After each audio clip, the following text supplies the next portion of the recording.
पहलगाम में जो आतंकी हमला हुआ था उसके बाद से ही वडोदरा के कई पर्यटक कई दिनों से जम्मू कश्मीर में फंसे हुए थे। तब आखिरकार ये सभी पर्यटक सही सलामत तौर पर अपने घर वापस लौटे हैं और ये मुमकिन हो पाया है वडोदरा के सांसद डॉक्टर हेमांग जोशी के प्रयासों से। दरअसल जम्मू कश्मीर के पहलगाम में जब आतंकी हमला हुआ था उस दौरान मुरारी बापू की कथा सुनने के लिए वाघोड़िया रोड इलाके के 23 जितने शख्स जम्मू कश्मीर गए थे।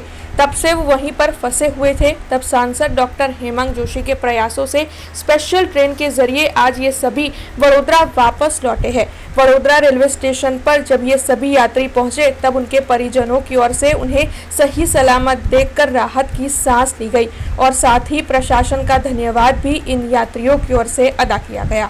અમે સુરક્ષિત અહીંયા બરોડા આવી ગયા છે એ જમુના આનંદ ના ત્યાં રહેવાની તો વ્યવસ્થા સારી જ હતી કેમ કે અમે અમારી જાતે જ બધો પ્રોગ્રામ એ કરેલો હતો આ પણ એ આગલા દિવસે અમે ત્યાં જઈને આવ્યા હતા અને પછી આ અમારી ટ્રાવેલ્સ નક્કી કરી અને બીજા દિવસે સ્ટ્રાઇક પડી ગઈ એના આધારે અમારે ટ્રેન પણ કેન્સલ થઈ એટલે અમે 3 દિવસ થોડા હેરાન થયા પણ સરકારની સતત વાતાવરણના લીધે અમે સારી રીતે હેમખમ અહીં બરોડા આવી ગયા છે।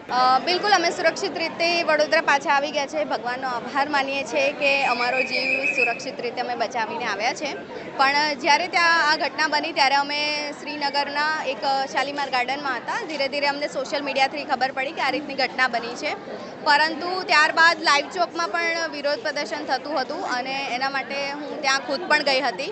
એટલે ત્યારે બધી શોપ્સ બંધ કરી દીધી હતી અને બધી સ્કૂલ પણ બંધ કરી દીધી હતી જેવી રીતે આપણે ત્યાં કોરોનામાં કરવામાં આવ્યું હતું અને આર્મીનો બહુ સપોર્ટ મળ્યો છે। આર્મીની સિક્યોરિટી તૈનાત કરી દેવામાં આવી હતી અને પોલીસ પણ ત્યાં બંદોબસ્ત હતો એટલે એ લોકો હતા એટલે અમને એવી ચિંતા નહોતી કે અમને કંઈ થઈ જશે પણ એમના સપોર્ટ અમને બહુ મળ્યો છે અને તેના સ્થાનિકોનો પણ સારો એવો સપોર્ટ હતો। બિલકુલ કરવી જોઈએ કારણ કે આવા નિર્દોષોનો જીવ જાય એ સારી વાત નથી અને આવી ઘટના ફરી બને એવા કોઈ ચાન્સીસ ના થવા જોઈએ એટલે ઈંટનો જવાબ પથ્થરથી આપવો જ જોઈએ। हमसे जुड़े रहने के लिए हमारे YouTube चैनल को सब्सक्राइब करें और नई वीडियो की नोटिफिकेशन के लिए बेल आइकॉन को दबाएं।